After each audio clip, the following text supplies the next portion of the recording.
Thank you.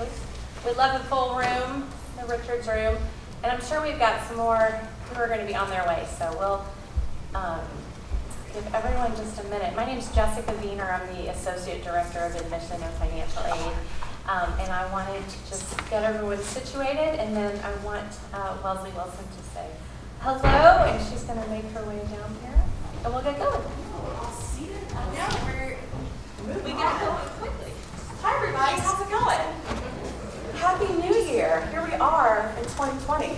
Feels like we've been in January for a very long time, even though it's only the second week.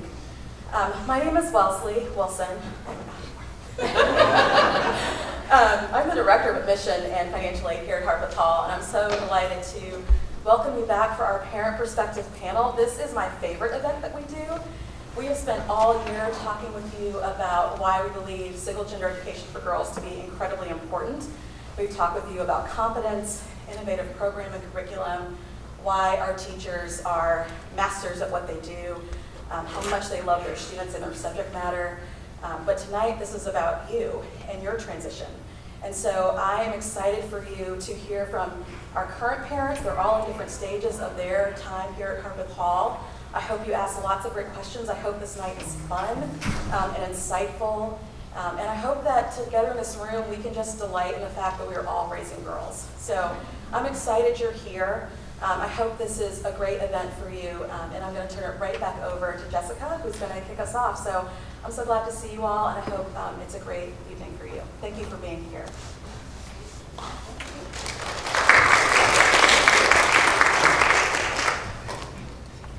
So welcome. Come on in, find a seat wherever. And as Wellesley said, this is really your opportunity. You've gotten a chance to hear a lot from our students and from our faculty for preview day and visit days. This is your chance to sort of see some fellow parents and get their sense of what Harpeth Hall, the Harpeth Hall experience is all about. I am also one of those Harpeth Hall parents. I have twin daughters that are seniors here, so I may lend my voice to some of that as well, but my role really is to moderate. And so what I want to do first is really just allow our panelists to introduce themselves. And then we're going to run through some questions to get their perspective on some things, and then open it up to you all for questions as well. So we encourage you to sort of be thinking about that as you go. So with that, Nick, would you start us off? I haven't spoken in a mic in a long time, so I'm hoping I will. I'm Nick Ragsdale. I have a fifth grader, Hope. Obviously, it's our first year here. She came from St. Matthew, which is a parochial school near Franklin. And activities that she's been involved in, mostly sports, cross country and soccer and basketball. And she hopes to run track and be involved in some of the other arts as well. So. Hello, my name is Teresa Larkin. My daughter's name is Jameson. Jameson started Harpeth Hall in 5th grade. And currently she is a cheerleader, but she, this year alone, has played lacrosse. She's played tennis, volleyball, and I got an email today saying that she wanted to do forensics. So she's very much involved, and we're really happy to be here. Hey, good evening. I'm Chris Kiefer. My wife Stephanie and I. Stephanie's not here. My daughter is Elsbeth Kiefer. She's a 7th grader. Came here to Harpeth Hall in 5th grade from Julia Green. Elsbeth's sort of passion outside the classroom is cello. So she's spent many years, several years here playing cello. But because of that, her cello instructor did not prevent her from doing this, but encouraged her she not play any sports with balls that might injure her fingers. So, but that didn't stop. There are many other non-ball sports here at Harpeth Hall. So she does diving, she does cross country, she does dance and theater. So that's what it's called. Hi, my name is Tula Powell, and I have twin girls. They just entered 9th grade at Harpeth Hall. We came from Brentwood Middle School. That's where they had done a couple years in middle school. They've been, so I'm just going to try and get this straight. Both girls swim. One of them started cross country, so even before we got here over the summer, they started getting involved. So one of them started with cross country, the other one started with doing tech for the play, and then another one is doing mock trial. They're planning to try out for tennis, so there's been a lot of activities and a lot of driving, but we're thrilled to be here. Hi, my name is Eileen Rose, and we have 3 daughters. Our oldest, Olivia, graduated from Harpeth Hall in 2018, and she was at a public school in Kentucky, that started here in 7th grade, and is now a biomedical engineer major at Boston University. And while she was at Harpeth Hall, she was primarily involved with orchestra, dance, and science olympiad, and the STEM program here. And then we have a current sophomore who started at Harpeth Hall in 5th grade and was at Overbrook before starting at Harpeth Hall. And she is involved in theater, the Playmakers, choir, and has previously been involved in dance, student government, a variety of other things. And then waiting in the wings is our 6-year-old who is in 1st grade. So a broad range and of girls who are at different stages in their Harpeth Hall journeys. And so we think that we'll have a voice we hope that will resonate with each of you along your way. As you know, we are a very, very mission-driven school, and as Tua was mentioning when we were getting together right before we came down, we're a pretty intentional place. So we have our mission statement here and throughout our school, and as you know, we really work hard to help girls think critically and lead confidently and live honorably. So I'm curious if you all could take one part of that mission and think about how it resonated with your family, if there was something that really spoke to you that you're seeing Harpeth Hall do that helps what you're trying to do at home, pretty much. So. Okay, we want you to go first? Okay. I guess I'm going first. So, whenever I thought about the different parts of that question, what resonated with me was lead confidently. Hope is not she's not introverted by any means. She's not. But the school that she was at, there wasn't a lot of opportunities for leadership. And what's been really interesting is the confidence that Hope has expressed through her involvement with the older girls. In the middle school, they have a Bear family. And my understanding, I may get this wrong, there are 2 5th graders, 2 6th graders, 2 7th graders, and 2 8th graders. And the 8th grade girls run the Bear family. And so Hope was extremely excited just to be a part of that and be involved in that. And I feel she's gaining a lot of just role models, seeing what each girl does, within the Bear family. The other portion of that Hope is just thrilled about, she has 2 senior buddies. Usually have 1 senior buddy, but she got 2 for some reason. And so she's just thrilled that she gets to meet with them. She gets to kind of brag to her older brothers that she's meeting with, the seniors and that type of thing. So definitely the lead confidently by seeing the role models that the older girls are providing for her. I would say the same thing. It has to be lead confident. My daughter, Jameson, she was at Aiken Elementary School. And again, my daughter's not introverted either, but she likes to kind of measure to the walls. She doesn't necessarily, she didn't necessarily like to speak in front of people. She didn't really want to participate in class. And what I love so much about Harpeth Hall is that they're prepared. And like you said when we talked earlier, they're intentional. They know what they're doing. They kind of met her where she was, 5th grade. And today, Jameson is considered somewhat a leader. She doesn't speak a lot, but when she does, everybody's silent in the classroom.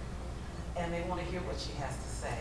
And so just seeing her start off in 5th grade, kind of, not afraid, but she didn't have a voice.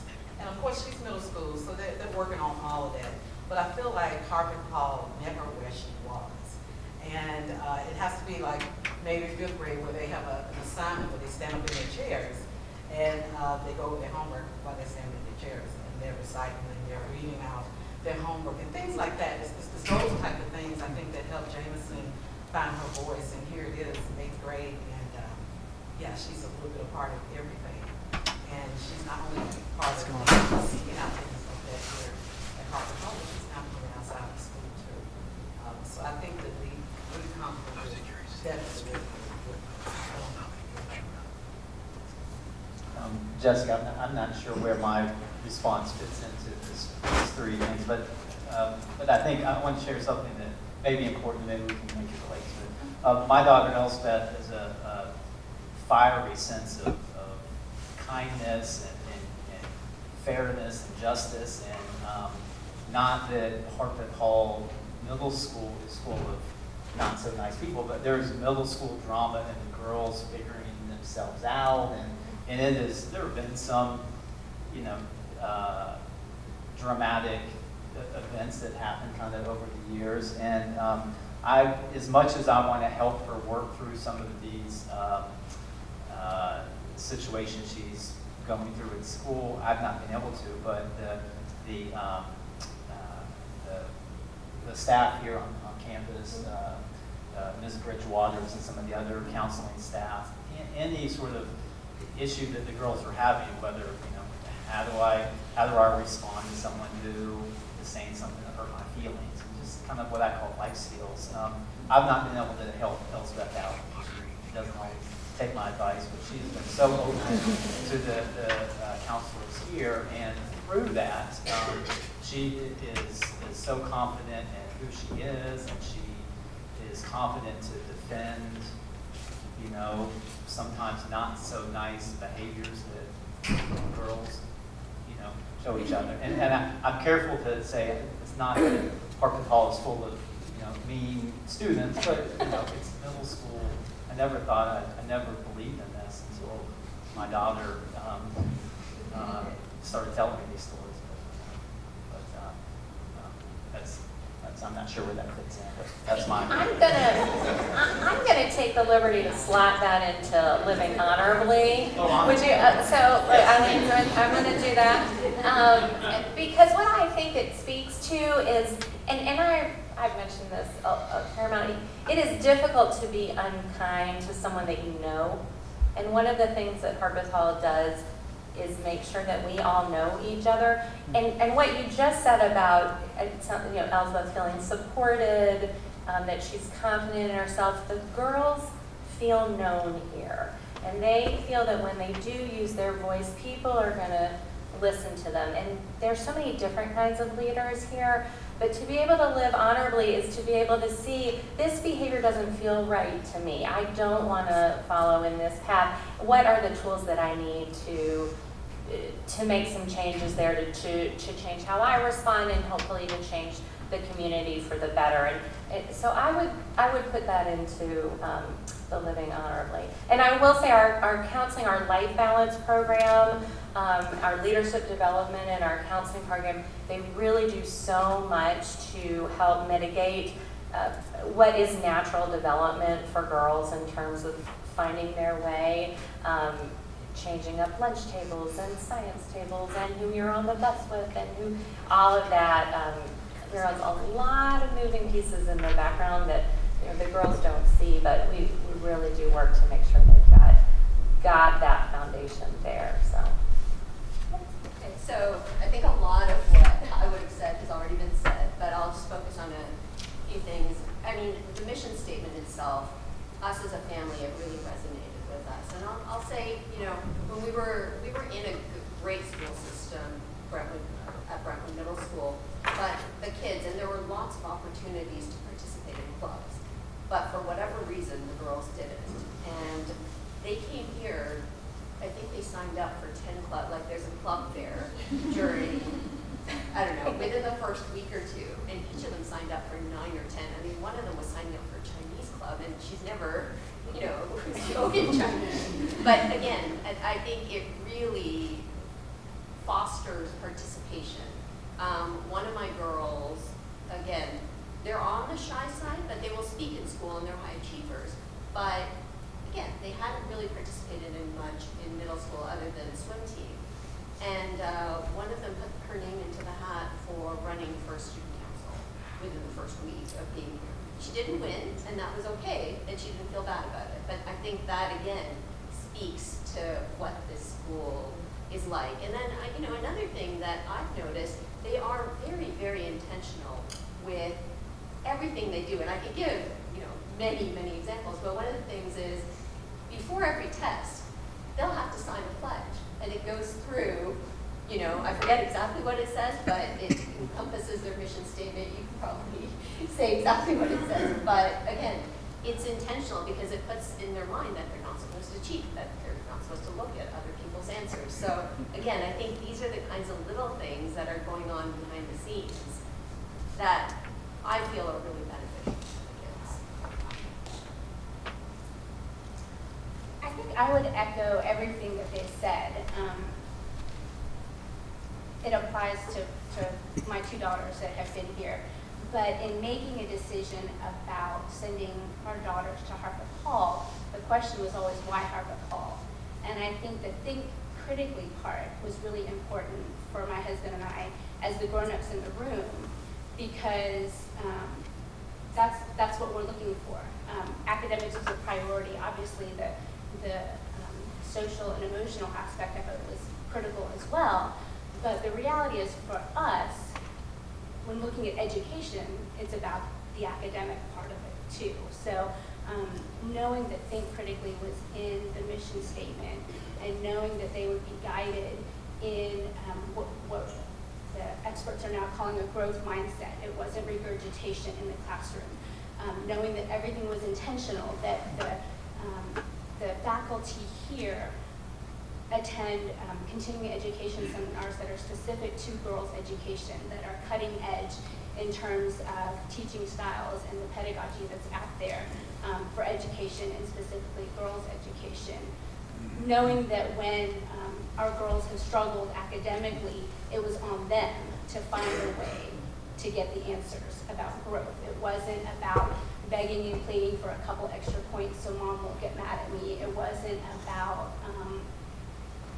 getting a certain score. It was, do I know more today than I did yesterday? Have I grown? Have I learned?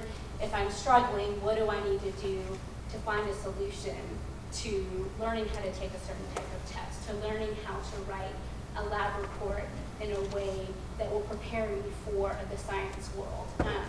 For us, Think Critically, that part of the mission statement was the most important part.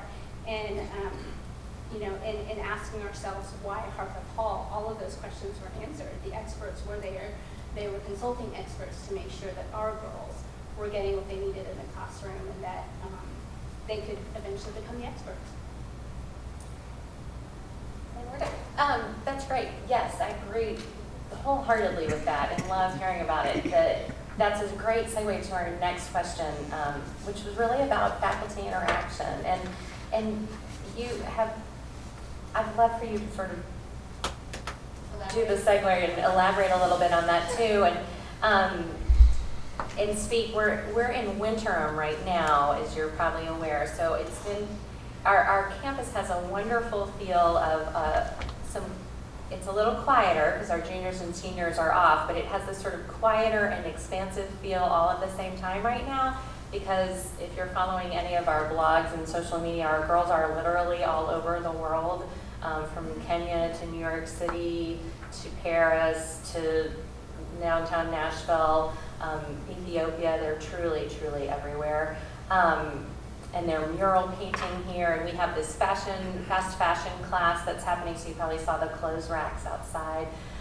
So there's a lot happening on our campus that is allowing our girls to have interactions with our faculty in different ways, getting to know some of our faculty's particular interests, and getting to expand on some of our students' particular interests as well too. So could you speak particularly to some faculty interactions that your girls have had, and elaborate on that a little bit? Sure, and I think it's funny because our two daughters are completely different. Olivia, our oldest, is the one who's a biomedical engineer, and she came here having learned about Harpeth Hall's STEM program and was all in from day one.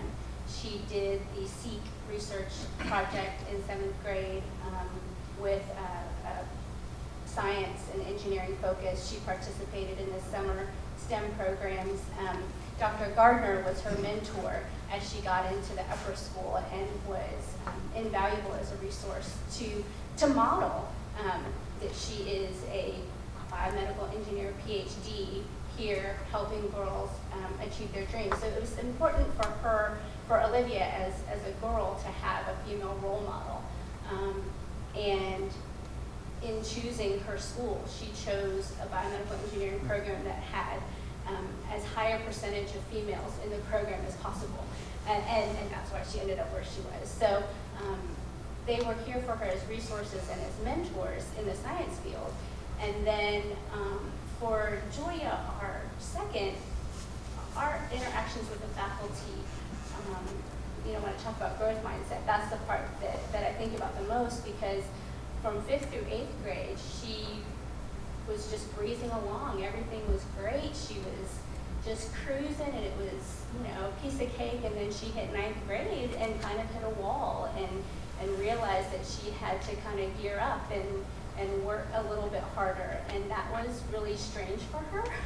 And so I really appreciate how her teachers, the faculty, and the learning specialists worked with her to learn how to create what we call academic stamina, that you really have to learn how to think and not just spit back out what you've memorized.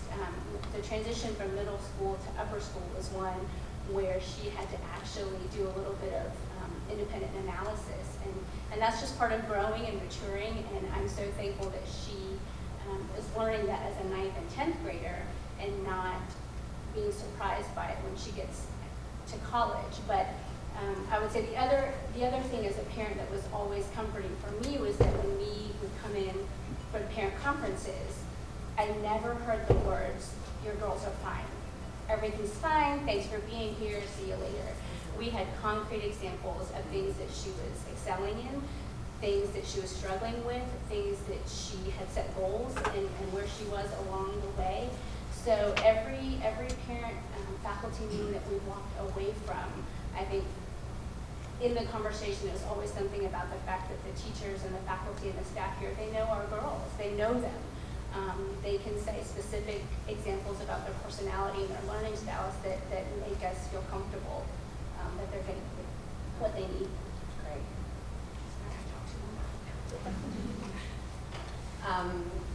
So, what's been telling to me is both of our girls, they were newcomers into an existing school. They're entering at 9th grade. And they both decided to take honors classes in the 2 subjects where it's offered. And I wasn't super, because I really wanted them to get used to the school, make friends, just the emotional, social development. But they wanted to do it, so that's what they did. And I have never seen them work this hard in their life. But the beauty of it is, they love the school, and they're telling me that they're glad they took these honors classes because they're being challenged. They've learned how to self-advocate. The teachers are more than willing to help them when there's something that they're not understanding. But it's really like what we were looking for was more challenge. And I think across the various opportunities that you get here, there's different levels. You can be as challenged as much or as little as you want. Or I'm not going to say as little, as much as you want. Because I do think the academic standards are, pretty high. But it is telling to me that they love, working as hard as they do. I mean, they are up till 11 at night, sometimes 11:30, 12, but they're still loving it.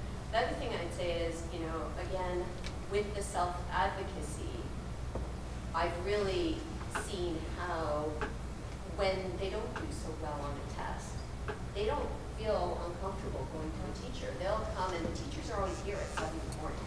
So they have this built-in system where they can go and get extra help whenever they want. So again, it's been a really refreshing experience for us, and we've only been here for 4 months.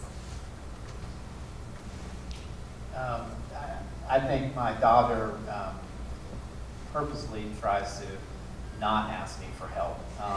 And that's okay here because, you know, she's kind of struggled a little bit, kind of in and out of different classes. But again, at home, she's never asking me for help. She's never asking me to help with homework, despite me really wanting to help. But that's okay because, to echo what Tua said, the faculty are here early in the morning, so it is a win-win for our entire family as my wife and I are on our way into work, dropping Elsbeth off at school, 7:15, 7:20.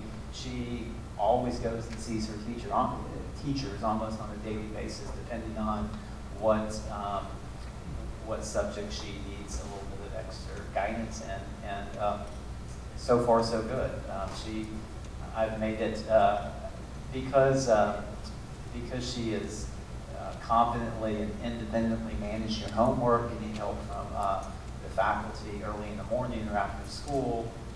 Those precious 2 to 2.5 hours at night with our family is not about fighting over homework, and we can, as much as one family can do, kind of just hang out and relax. So she's interacting a lot with the faculty. She just doesn't tell me how.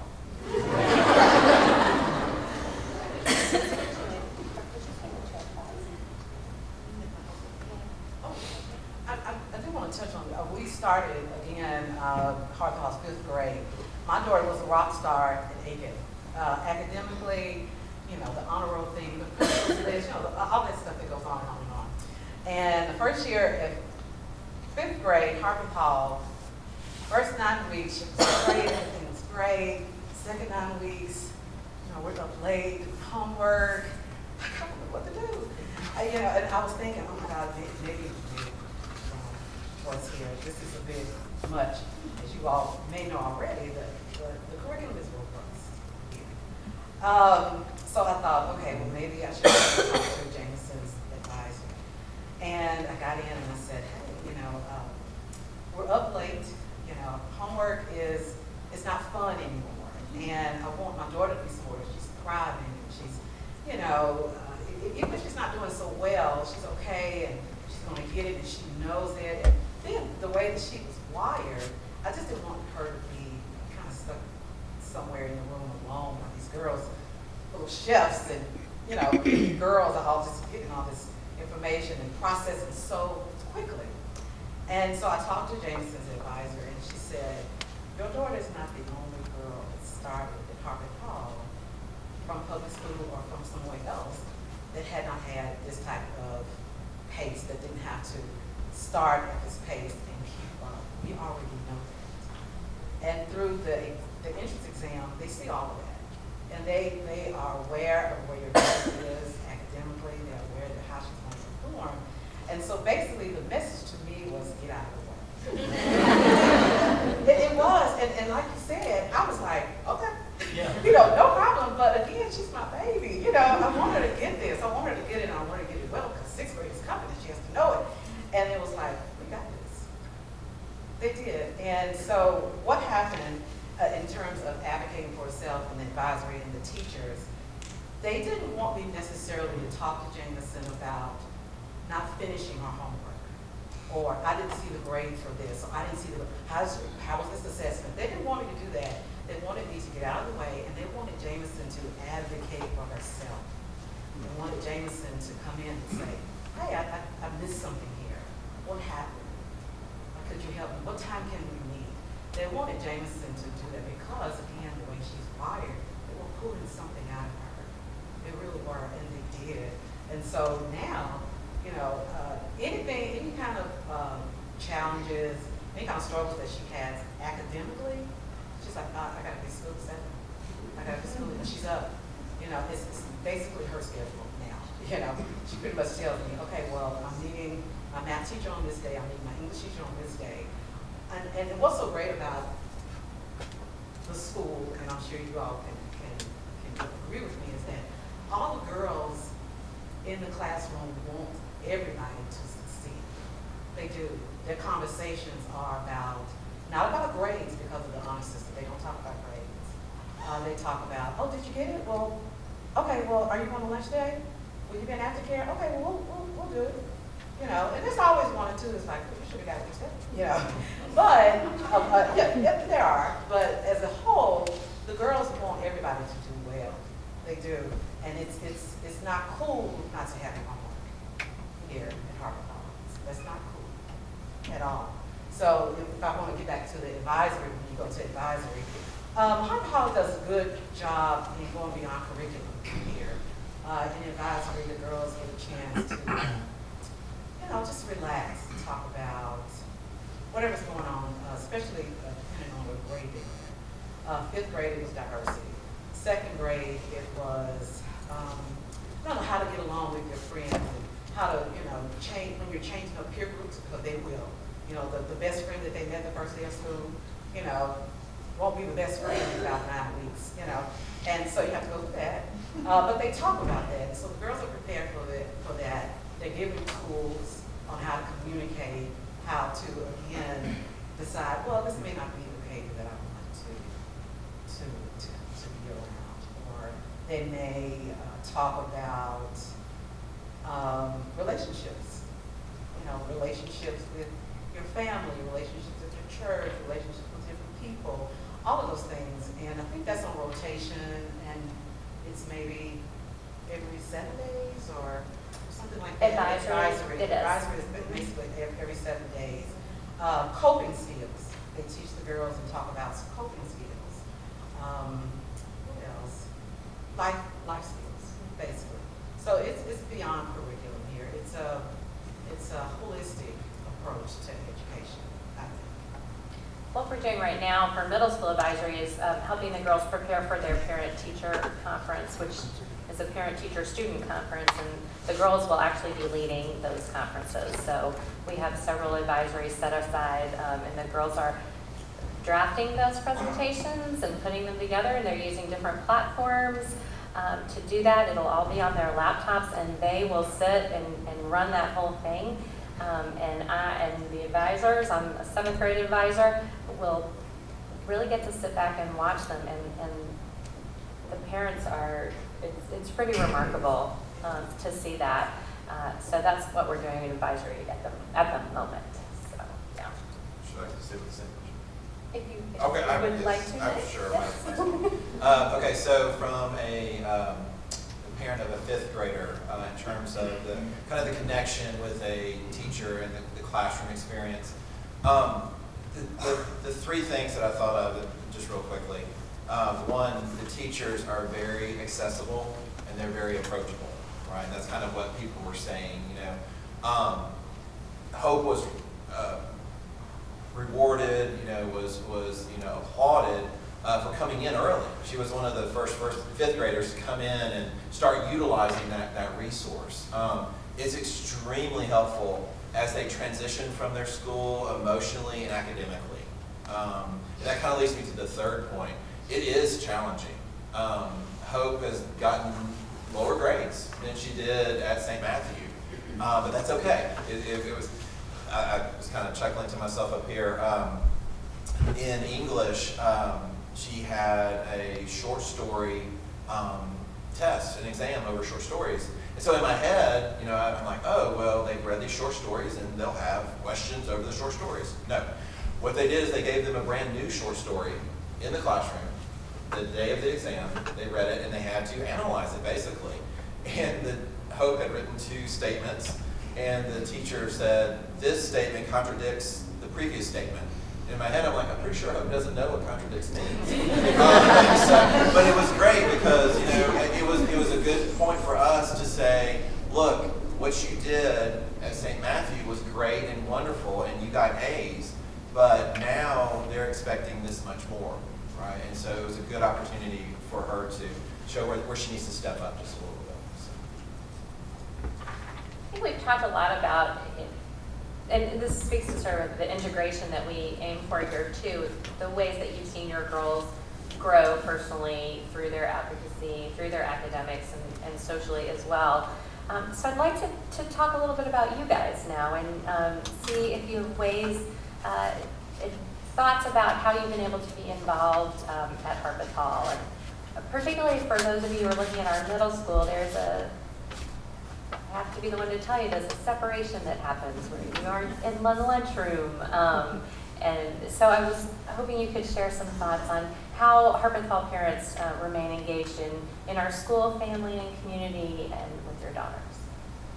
Okay, so I'm brand new at this, obviously, just starting at Harpeth Hall. I'm not that involved yet, planning on it. I know there's a dad's club that is heavily involved in a lot of aspects of things. I'm hoping to work into that. Talking about the separation, I've always coached something, at St. Matthew, and now I'm not, which is kind of fun actually, because now you can just sit back and watch the games and just see what happens. But I do want to get involved.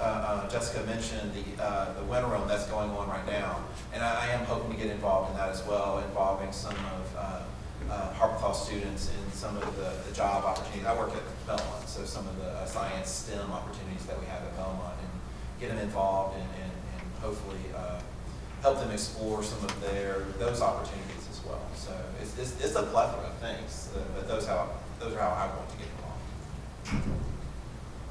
To start off in 5th grade, yeah, there is a separation. Yeah, I was so used to maybe being up on campus at 8:10, cupcakes, and I did it all. And here, so yeah, there are opportunities to volunteer, whether it's in the bare necessity schools, and bare necessity stores where they have all different things like that, clothing. Let's see, they have the mom socials. Let's see, we have the daddy and daughter dances that are every other, just to die for. So you're constantly planning. There's a lot of planning going on, whether it's I don't know, things they're doing for plays, setting up. There are plenty of opportunities, but not possibly like they used to now. Okay, and you'll get the emails. You get all the emails and opportunities for you to come up and whether it's dropping off pastries, whether it's carpooling. Let's see. I can't think of too much more. The separation happened really soon for me when there was the camp that they go to. The first camp they go to, I think it's right, maybe a little bit after school starts. I was like, do you need chaperones? No, so just, and I'll tell you now, you do not need it. And I need it any of those. But yeah, that's what but yeah, there are plenty of opportunities for you to be up on campus and to get to know Harpeth Hall's community. They do a very good job at coming up. They have ice cream socials, breakfast, coffee with the head of schools, coffee with the middle school, head of middle school, and just all the opportunities for you to get together, not only with staff, faculty, and everybody, but with each other as well. And I think good communication to the at Harpeth Hall is a weekly e-newsletter that goes out on Thursdays. It goes down on Thursdays, which it does. She's right. And that's, well, I read it because I need to know what's going on too for my girls. But it's good communication in that way as well. Jessica, I'm feeling really guilty now because Did you never read that, Chris? and I'm hoping that this, me being here right now, is an example of me participating in giving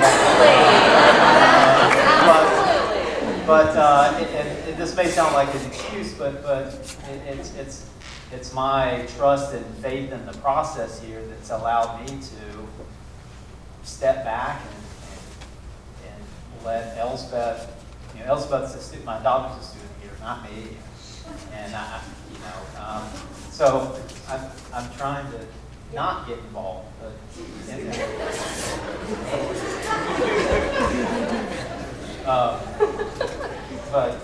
and so forth. Maybe this will change tonight, but I've not gotten the pressure to get involved. Yeah, so it's you can do what you want to do. Trust the process if you take a more hands-off approach, less involved approach, and things work out. So, I mean, for me, I think it goes back to them being very intentional with how they orchestrate a lot of things, which I think is a really great thing. So even, I'll give you an example, even with their website, the way the website is set up, if you need to carpool, because our girls, they don't yet drive, so we're driving a lot, between the two of them. It's very easy to find carpool people because they have exactly where everyone lives and they have a map attached to it. So you can actually find everyone in your area by grade, by, however you want to search it. So again, I think that speaks to being intentional. The other things are, there are lots of opportunities like the ice cream socials, like the, dad's breakfast or the mom's coffees, or, there are many, many opportunities to get to know other Harpeth Hall parents. And I think that, again, plays into being intentional, because if the parents know each other, I think it's better for the kids as well. So it just leads to more of a community feeling. So some of the other things, in terms of being involved, I would say, as my kids have participated, one of them was Tech for Play, so I volunteered with selling tickets. So there are different opportunities. I think opportunities come up more when they need help, right? So if your kid is participating in something, then you get those emails for certain things. And then, the other things that my daughters, this is their first year, so winter is a new thing, and they are thoroughly enjoying it. Especially as they're juniors and seniors, my understanding is it gets even better, because it's not just classes, they can do internships, they can go around the world and do different activities aligned with their interests. But one of my daughters came back and said, oh, we need to teach a room class, because I'm faculty at Vanderbilt and I have a specific area that is of interest to them. So I think there are many, many, many opportunities to volunteer, but they're not pushy about it. So it's really whatever you want to do is okay.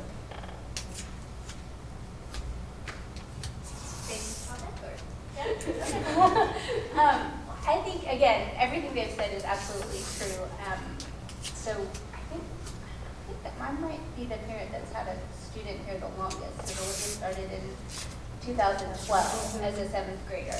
And so my involvement in Harpeth Hall has kind of run the gamut. I've been on the Harpeth Hall Parent Council for the 7th grade and for the 5th grade. I've taken some times when I wasn't doing much of anything, but the beauty of it is it's all very coordinated. The Harpeth Hall Parents Association sends out an email to all of the parents asking the ways in which you would like to get involved. So as a whole, they're actually asking you, how do you want to get involved? And they give you the list of all of the different events that are going on, so that you can choose what's appropriate for you and for your family. Like they mentioned, something as simple as dropping off pastries for the teachers for the 7th grade Teacher Appreciation Week, or something as involved as co-chairing Sunday on Student, which is a huge production. So they really understand that the Harpeth Hall parent community has lots of different talents and areas of strengths, and different availability in terms of time commitment, and at whatever level you're willing to get involved, they're happy to have you. Thank you so much. Before we turn over to your questions, I guess you all started getting me thinking about the separation that's happening when your daughter may start as a 5th grader.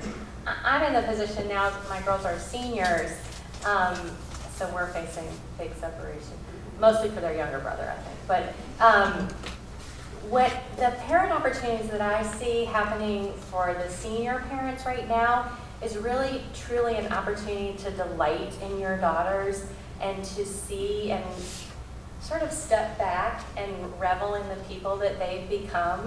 So I'm not needing to sign a permission slip. Mine are actual legal adults as of a few weeks ago, but Harpeth Hall is giving me a lot, and I'm anticipating many more this spring.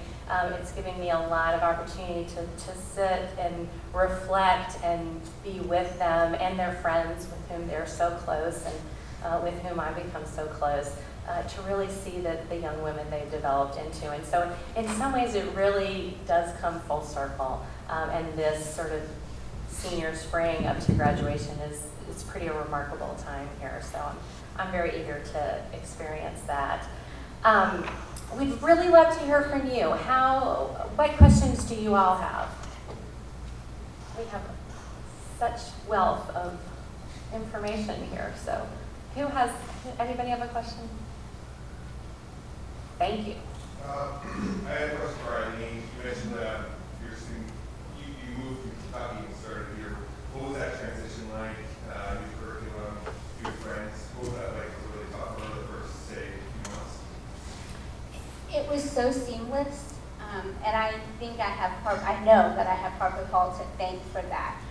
Coming from a public school in rural Kentucky, we were just really kind of bracing ourselves for the worst, really, in terms of the social, the academic, all of it. And now having kind of gone through the whole thing, I know that everything they did was intentional. I can remember sitting on the social side of it, thinking about my daughter as a 7th grader at a brand new school where she didn't know anyone, and just thinking, oh my gosh, the lunchroom is going to be the worst. It's going to be horrible. And then I found out that for 7th grade, for the entire first semester, maybe the whole first year, they have assigned seating. They have assigned seating, and it rotates every month. So that dread of carrying your lunch and not having anybody to sit with was taken care of on that side of it. And then for the academic part of it, it was one where we had kind of prepared her that she was going to have to work really hard. And she had the support of her teachers and her advisor, and she was able to hit the ground running. And not to say she didn't work hard, she did, but she took advantage of the early mornings and afternoons. And as we were coming here, I think someone else mentioned cross country. That's one of the great sports that starts before the school year starts. And so she was able to make some friends even before she got here by joining the cross country team in 7th grade. So it was a really much more seamless than I thought it was going to be, and it's because everything they do here is intentional. It's a great question. And that's true really for anyone who's coming to a new school, whether it's from Kentucky or California or Williamson County or wherever it may be. So we work very hard to make sure that everyone gets acclimated. Our uppers, for those of you who are looking at 9th grade, all of our students are really new to the upper school because our middle schoolers come across the lawn to the upper school building, and we have a variety of orientation programs. So we have new student orientation for girls who are brand new to Harpeth Hall, but we also have freshman orientation for all of our girls, so that they have the opportunity to really get their bearings there too. So, great question. Other questions?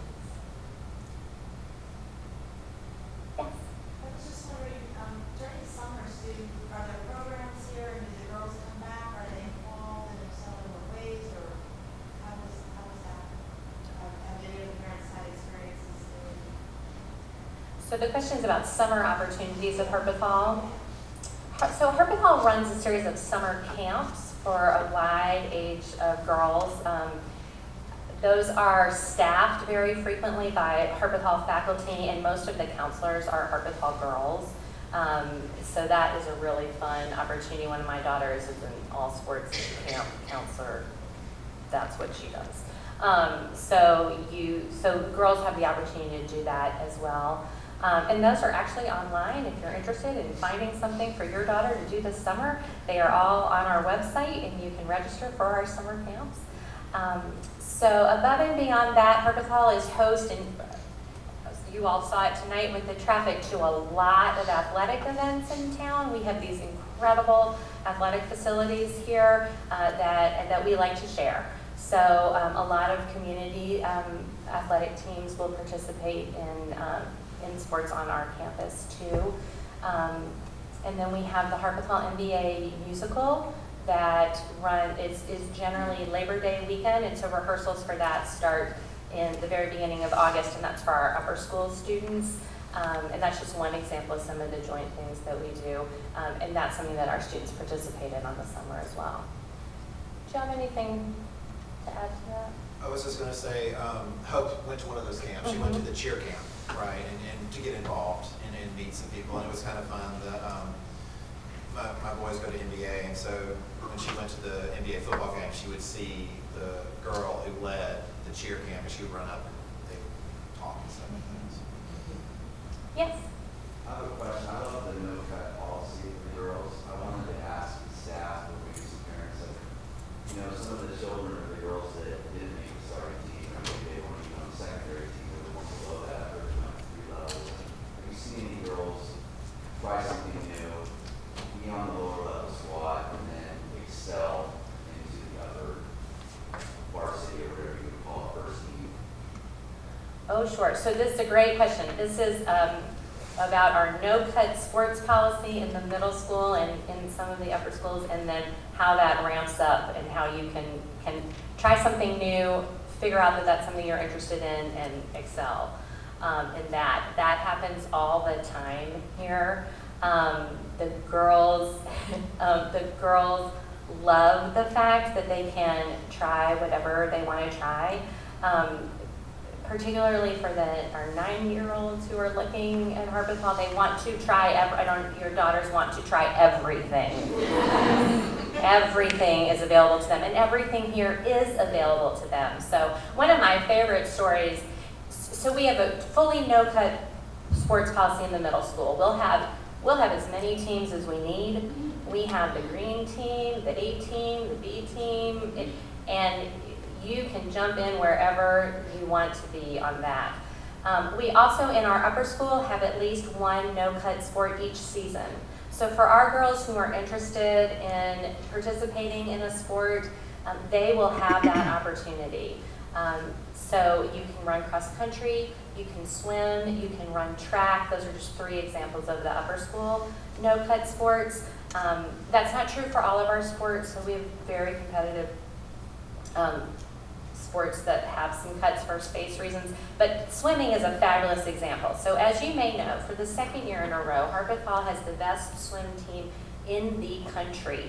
We are the nationally recognized top swim team in the country. That is a no-cut sport for us. That means that we have girls who are swimming and diving who they want to swim and dive. And then we also have several girls who are likely to compete in the Olympics who swim for Harpeth Hall. That is about as broad a range as you can get, and that is something that we really are so delighted that we have that range of opportunities here. But one of my favorites is that about 5 years ago there was an 8th grader who had never ever played soccer. She really wanted to play soccer, so she tried out for soccer, and she was on the green team with a whole bunch of 5th graders. She had a ball, and she will tell you to this day that was a really fun opportunity for her. So,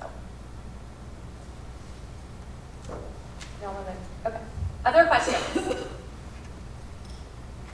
Let's end with one more.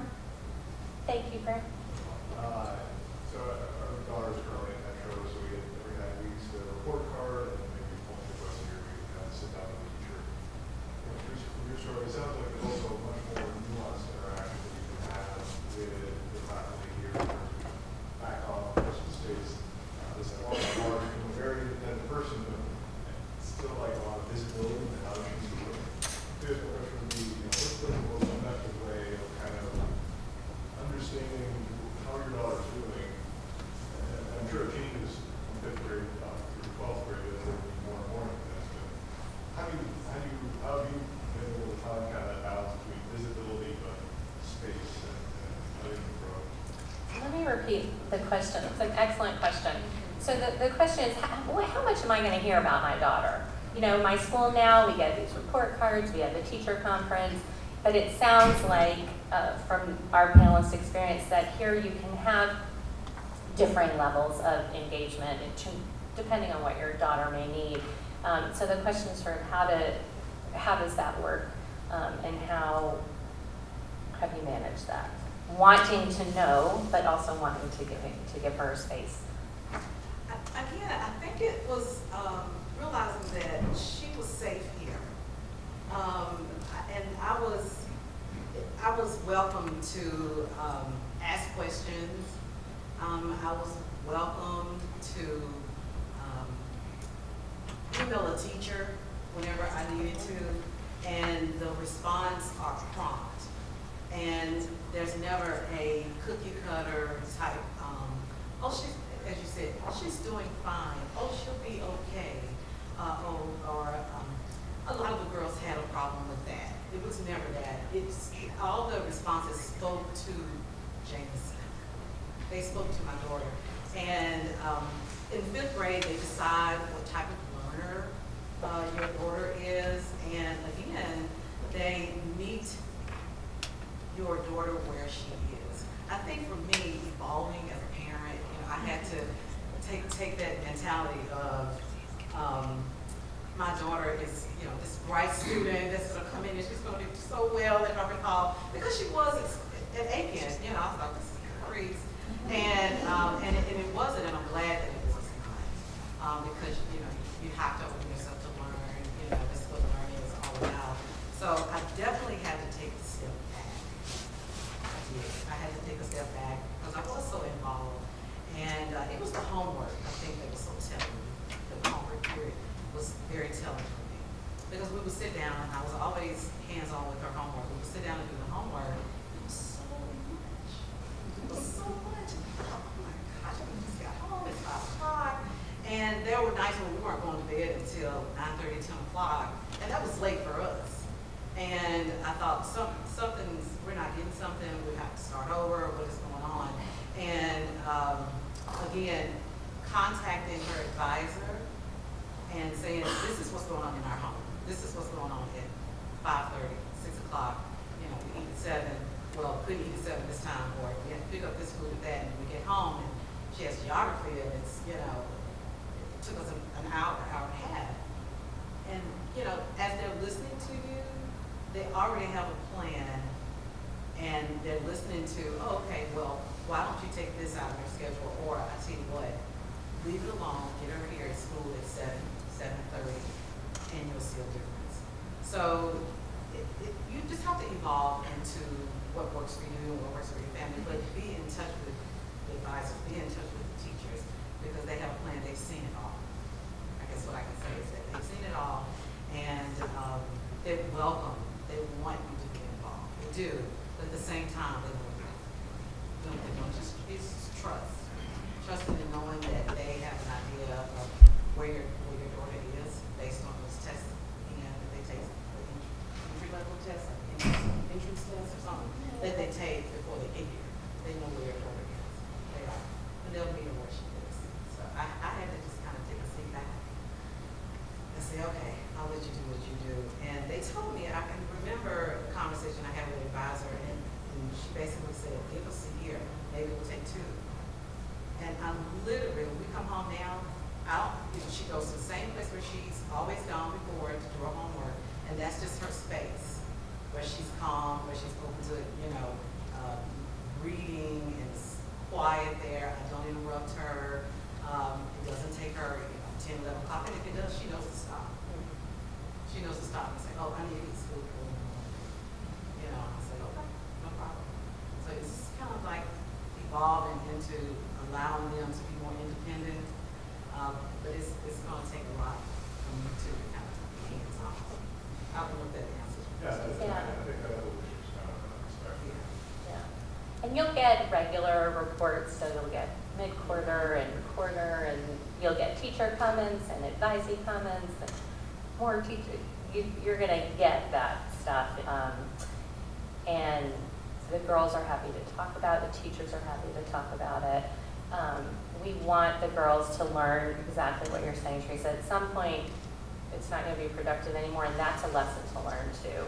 And so we'll help guide them through all of that. So you'll have a really good sense of where they are in their educational journey.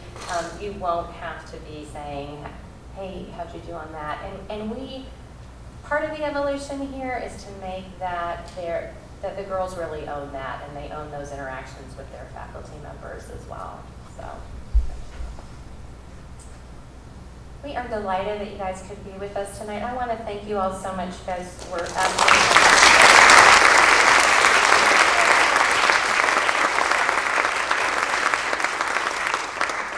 so glad for your interest in Harpeth Hall, and again, appreciate you joining us for tonight. If you do have further questions, Leslie and Lisa and I are all here, and I'm sure our panelists will be happy to stay if you want for a couple minutes. And you can always feel free to reach out to us via email or phone as well. So we look forward to getting to know your daughters through the application review process. And again, appreciate so much your time and hope that this was helpful. So thank you very much for coming. Hi.